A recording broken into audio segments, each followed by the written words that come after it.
atau gimana? Belum. Dari tim kuasa hukum. Begini, kami justru lagi bertanya-tanya, ada apa dengan Loli? Gitu kan. Perbedaannya itu apa? Kok tiba-tiba dia merubah seluruhnya?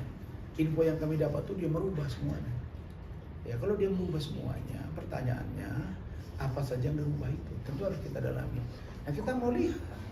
Nanti kan diperiksa Fadel, didampingi Rahmat, ada saya lihat. Nanti Rahmat akan info, saya juga akan lihat. Nah, kalau kami lihat, ini benar-benar ada dua fakta yang berbeda. Ada yang disembunyikan secara terang benderang dan secara sengaja untuk membohongi kami. Sehingga kami pasti akan bersikap. Tapi sampai hari ini muncul pertanyaan di benak kami. Keterangan itu, keterangan yang berbeda itu apa saja?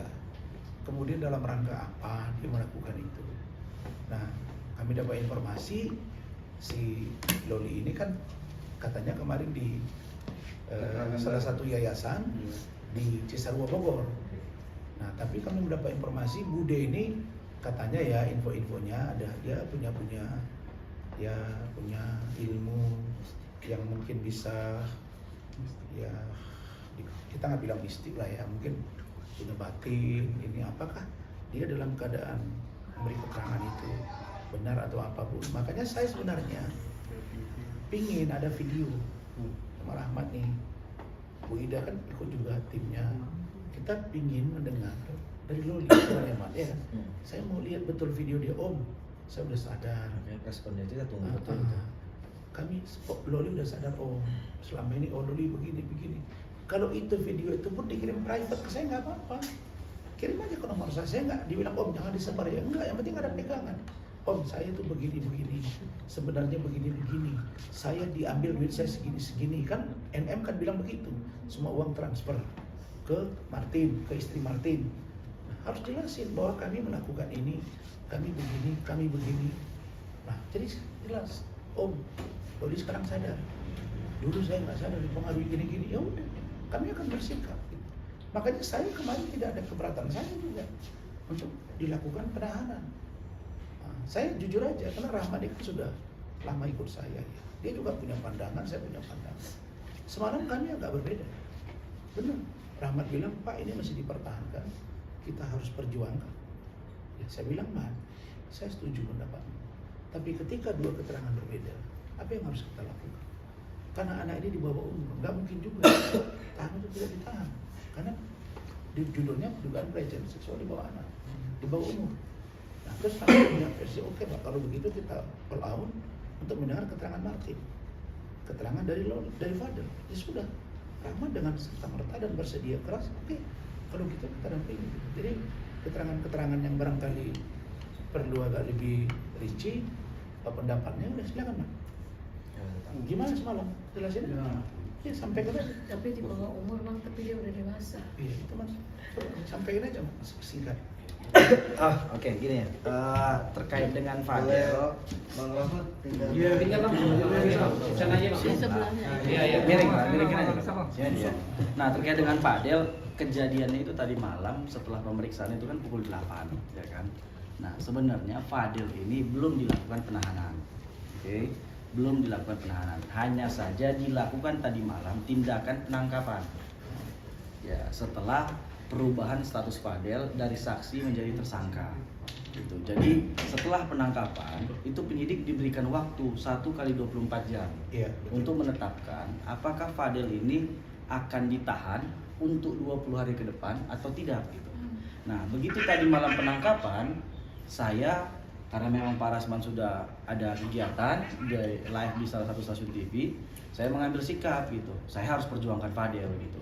Nah, tadi malam sekitar jam 11 setelah pemeriksaan Martin, ya kan, karena memang tadi malam kami menganggap tidak fair penetapan tersangka ini karena banyak saksi adicar yang kami ajukan sejak awal itu belum diperiksa, termasuk Martin, Liliana, dan Bintang, ya kan. Walaupun Eda dan Ibu Juliana sudah diperiksa kan gitu, tapi ada saksi fakta lain yang menurut kami ini bisa meringankan Fadel, namun ini belum diperiksa. Makanya tadi malam saya ngotot gitu. Saya nggak akan izinkan penangkapan ini. Saya nggak mau nandatangani surat penangkapan. Saya bilang kalau seandainya belum diperiksa Martin di situ kan gitu. Karena memang Martin mempunyai keterangan yang berbeda gitu dari tuduhan penyidikan.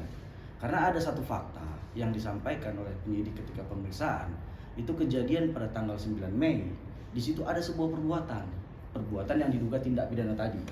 Nah, Martin memiliki chat antara Loli dengan Martin. Di tanggal itu tidak ada kejadian apapun. Dan di hari itu antara Loli dan Fadel itu sedang berantem. Ada Mas. Ada gitu, dan kami sudah berikan kepada penyidik kan itu. Dan posisi Loli dengan Fadel ini sedang ribut gitu. Ribut karena Fadel ulang tahun kan sebenarnya, tapi Loli lupa. Biasalah, ribut-ribut percintaan ya kan, pacaran gitu kan gitu. Nah, pada saat tanggal 9 itu Loli ngotot manggilnya Atin kalau nggak salah, Atin. Loli minta izin lah, Loli mau ketemu banget sama Fadel, mohonlah diperbolehkan gitu pembahasan di tanggal 9 itu gitu. Artinya keterangan yang dipertanyakan kepada Fadel pada pemeriksaan itu kami anggap belum memenuhi unsur untuk dia ditersangkakan gitu, dan harus diperiksa Martin terlebih dahulu. Makanya tadi malam pemeriksaan itu, dan kemudian kami langsung mengajukan surat permohonan untuk Fadel tidak ditahan gitu. Jadi Fadel itu tidak ke sel, dari tadi malam nggak di sel gitu. Fadel itu masih di ruang PPA ya kan. Dia Fadel istirahat juga di atas ini kok, tempat yang layak lah kan gitu. Tapi nginap di sana gitu, karena kan tadi statusnya sudah ditangkap. Nah, tapi belum ditahan. Itu dia, itu dua perbedaan itu kan gitu. Nah, jadi batas waktu untuk apakah Fadel akan ditahan atau ditangguhkan atau mohon maaf atau tidak ditahan atau dipulangkan sebagaimana surat kami itu nanti malam jam 8 malam. Nah, sekarang itu sedang berlangsung pemeriksaan Fadel setelah dia ditetapkan sebagai tersangka. Pemeriksaan tadi dimulai sekitar jam 3. Informasi dari teman-teman lawyer kita yang mendampingin di sana, masih berjalan pemeriksaannya, belum selesai. Dan tadi saya juga berpesan kalau bisa tunggu kami datang gitu kan. Kondisi Hari itu Fadel seperti apa kan terdengar info jika Fadel cukup kaget dan stres mungkin ya ketika mendengar kabar sudah naik tersangka dan harus menginap di Polres sendiri. Seperti apa sih Bang Rahmat? Sempat menangiskah istrinya? Kalau nggak, Fadel ini lelaki yang kuat. Serius, saya melihat tadi malam ketika dia disampaikan tersangka, dan kemudian dia terima surat penangkapan dan bahkan handphonenya pun sudah disita, ya kan. Fadel bilang sama saya, Bang, percaya sama Fadel, kita lawan ini Bang, katanya. Saya difitnah ini Bang, kata dia gitu. Bahkan ya mohon maaf, Fadel meluk saya lama sekali. Jangan tinggalkan aku Bang Rahmat, kata dia. Makanya itu tadi malam saya sampai jam 12:30 di sana gitu. Coba menenangkan Fadel, ya, dia harus terima. Ini bahagian dari perjalanan hidup dia gitu. Tapi Fadel kuat. Kondisinya juga Fadel itu ya, dia normal, makan normal apa semua gitu kan. Tetapi ya ketika dia disampaikan itu dia shock gitu. Dia terdiam dan dia sampaikan kepalanya agak sakit gitu kan. Karena sebenarnya tadi malam itu mau diperiksa langsung Fadel. Tapi saya bilang jangan. Itu malah akan membuat berpikir untuk memberikan keterangan kan gitu. Dan memang secara hukum seseorang yang sedang sakit itu nggak boleh diperiksa. Itu dia posisi. Bahkan tapi kalau pengakuan dari Fadel sendiri terkait yang aborsi itu gimana Bang? Fadel secara tegas dalam BAP-nya menyatakan tidak pernah mengetahui tentang aborsi. Tidak pernah. Nah kemudian gini, saya tanyakan gini, tidak etis, tidak cocok gitu, nggak masuk di akal. Pasal perbuatan aborsi dituduhkan kepada Fadel gitu. Fadel ini kan laki-laki. Di mana-mana yang kita ketahui itu orang yang melakukan aborsi itu perempuan gitu. Kok Fadel yang dipersangkakan terhadap perbuatan melakukan aborsi? Saya akan lebih sepakat kalau seandainya, karena gini, tadi malam saya ada juga perdebatan terkait dengan surat penetapan tersangkanya. Di dalam surat penetapan tersangka tetap disebutkan di situ perbuatannya persetubuhan dan atau perbuatan aborsi gitu. Itu tetap yang disangkakan gitu. Saya akan lebih sepakat kalau seandainya apakah turut serta atau orang yang menyuruh, intellectual dader gitu. Secara hukum harusnya itu gitu. Bukan orang yang melakukan aborsi. Nah kemudian tadi malam juga beberapa pertanyaan tentang aborsi ini. Bagaimana aborsinya dilakukan, tanggal berapa aborsi dilakukan, dengan cara apa. Itu semua ada keterangan-keterangannya, tapi Fadel menyatakan tidak pernah mengetahui itu gitu. Nah, berarti kan kalau seandainya Loli memang benar-benar telah melakukan aborsi, walaupun dia anak di bawah umur, dia harus mempertanggungjawabkan perbuatannya itu.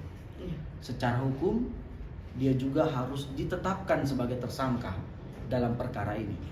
Ini yang akan coba kami perjuangkan ke depan. Alasannya memang atas dasar apa? Ingin Loli jadi tersangka juga? Ya karena itu persangkaan terhadap Fadel itu dua perbuatan, persetubuhan sama tadi perbuatan melakukan aborsi gitu. Bagi kami tidak cocok kalau ini yang ditersangkakan adalah Fadel. Yang berbuat kan aborsi ini perempuan gitu. Tapi diduga kan Fadel yang menyuruh si RM. Berbeda bang, gini. Jadi kalau dalam perbuatan aborsi itu bang, secara hukum yang dipidana pertama orang yang melakukan aborsi, ya kan? Artinya si perempuan ini, tuh yang dipidana pertama. Kedua, orang yang turut serta, apakah dia membantu, ya kan? Dah, baru itu apakah dokternya membantu, itu juga harus dipidana gitu loh. Ya kan? Nah, walaupun tadi malam keterangannya ini aborsi yang dilakukan itu tidak menggunakan dokter. Ya kan? Ini versi penyidikan sebenarnya. Pertanyaan mereka gitu. Yang kemudian dibantah oleh Fadel. Mereka minum pil lah, informasinya begitu kan. Nah, kalau yang kabarnya membeli obat aborsi di toko hijau itu itu tadi malam yang ditanyakan penyidik kepada Fadel gitu. Apakah Loli pernah mengkonfirmasi atau bertanya kepada Fadel, atau Fadel yang mencarikan informasi tadi gitu. Fadel secara tegas menyatakan gak pernah sama sekali gitu. Kalau seandainya keterangan ini diberikan oleh Loli, maka Loli harus bertanggung jawab. Bang, terkait Fadel diduga mempunyai akses kunci kamar apartemen LM, gimana bang? Itu yang menjadi bukti kuat juga, artinya Fadel bisa leluasa mondar-mandir keluar masuk ke kamar. Saya heran juga sebenarnya. Yang orang abang-abang tanyakan itu semua materi penyidikan, dan ini semua materi pertanyaan gitu. Berarti saya duga ada kebocoran informasi ini, karena saya dari tadi malam sengaja menutup. Memang dibocorin sama itulah. Saya dari tadi malam, saya mohon maaf Kak Adri, ya kan, teman-teman wartawan banyak tadi malam nelfon saya sekitar jam 12 untuk meminta saya memberikan keterangan terkait dengan Fadel. Tapi saya pikir belum perlu dulu gitu kan. Makanya saya coba tahan, dan saya nggak mau juga memberikan keterangan kalau tidak ada Pak Rasman kan. Artinya itu ya etik kami dalam kantor gitu. Nah, benar tadi yang disampaikan Abang, itu salah satu pertanyaannya terkait dengan apa tadi namanya, akses tadi gitu. Nah, lagi-lagi Fadel menyatakan tidak pernah diberikan akses, dan Fadel memberikan sebuah fakta bahwa akses itu hanya ada satu di apartemen itu, hanya ada satu.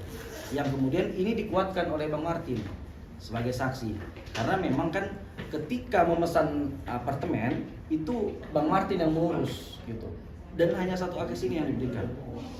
Nah, kemudian itulah akses ini ada pada Loli sendiri gitu. Saya buka aja, ada satu bukti tadi malam yang diperlihatkan oleh penyidik, tapi bagi saya bukti ini tidak termasuk pada bukti yang harusnya bisa mentersangkakan Fadel, yaitu bukti foto gitu. Bukti foto antara Fadel dengan Loli pertama sedang berpelukan, kemudian Loli yang mencium Fadel sebelah pipi kiri, dan kemudian foto ketiga Fadel lagi menggendong Loli gitu, kayak gitu ya. Kemudian foto ini bukanlah foto yang ada di dalam kamar, tetapi foto ini itu ketika Fadel dan Loli berada di mall Pondok Indah Mall, dan itu tepatnya di ini fotobox PIM, fotobox gitu. Mereka berfoto di situ gitu. Jadi hanya itu alat bukti yang dipertunjukkan. Makanya saya sempat bicara dengan penyidik. Seyakin itu orang abang menetapkan tersangka dan secepat ini, bahkan melakukan penahanan. Orang abang harus hati-hati, aku bilang. Foto itu menunjukkan apa Bang? Artinya menunjukkan pada situ perut Loli membesar atau seperti apa? Nggak ada. Kalau di situ nggak ada. Tidak, bagi saya itu tidak mengarah kepada perbuatan tidak pidana. Ya biasa orang pacaran, wajar lah foto pelukan, foto ini. Tapi ini loli juga yang mencium gitu loh. Nah, kemudian gini juga yang harus dipahami, pasal persetubuhan ini, walaupun dia anak, tetap harus ada upaya ancaman kekerasan atau kekerasannya. Gitu. Kalau tidak ada itu, kalau dilakukan suka sama suka, bagi saya unsurnya itu tidak masuk sebenarnya. Bagi saya ya. Gitu. Tapi ya silahkan aja. Karena kemarin Hotman menyatakan kalau di bawah umur itu masuk bagi dia, tapi bagi saya enggak. Karena ada unsur suka sama suka itu. Ya, dan ini unsur dari dalam pasal tidak bisa ditolerir gitu. Karena kata-katanya jelas, dan bukan dan atau. Gitu. Oke ya, gitu sudah Berarti masuk kan ke berarti materi. sebelum jam 8 nanti masih ada Sebentar, peluang sebentar. Bang ya untuk Fadel Fadel untuk statusnya masih Apa? aman. Apa? Sebelum jam 8 Bisa penetapan pulang. dari Humas nanti malam jam 8 tadi yang bilang. Tadi kan Rahmat itu menjelaskan sesuai dengan SOP dan aturan. Seseorang yang telah ditetapkan tersangka harus diperiksa lebih dahulu. Oke, setelah itu barulah bisa menjalani proses penahanan yang saya sebut tadi malam untuk 20 hari ke depan. Oke, kalau berkas belum lengkap juga bisa tambah. Semuanya ada limitatifnya. Nah, jadi saya juga baru dengar dari Rahmat tadi karena kami belum banyak bercerita. Dia kan baru pulang 12:30. Saya ada Zoom meeting dengan tim. Nah, jadi kalau menurut saya kalau foto-foto itu di mall terus itu dianggap menjadi sebuah petunjuk, saya kira nggak pas juga mati kan. Iya. Jadi ini nanti begini, kami nanti ke sana akan cek, terus kita akan koordinasi dengan keluarganya. Kalau memungkinkan, kita akan lakukan upaya hukum. Bisa saja pra peradilan, bisa saja kita minta gelar perkara khusus. Itu nanti kita lakukan maksimal. Cuma kita akan bicara secara keluarga. Nah, jadi kalau saya juga baru lihat tadi rilis dari Kasih Humas, adik saya kompol Nurma. Dia memang saya lihat di situ pernyataannya ada terkait dengan aborsi. Ini pertanyaannya gini, apakah anak di bawah umur melakukan perbuatan yang salah, terus atas nama hukum dia tidak dikenai sanksi? Oh kena. Ini bahaya juga kan. Dia itu Sekarang Tapi dia saya sudah lihat kemarin penjelasan bahwa ini materi ya, tapi kami aneh juga di kok materi Anda tahu gitu loh. Nah, jadi karena Anda sudah tahu begini, ya berarti ada yang membocorkan. Tapi nggak apa-apa, kita jawab. Dia disebut hamil pada bulan Mei, tepatnya tanggal 10. Tanggal 9. Di tanggal 9 itu justru kan begitu ya, Mas ya? Ya. Orang itu lagi tidak baik-baik saja.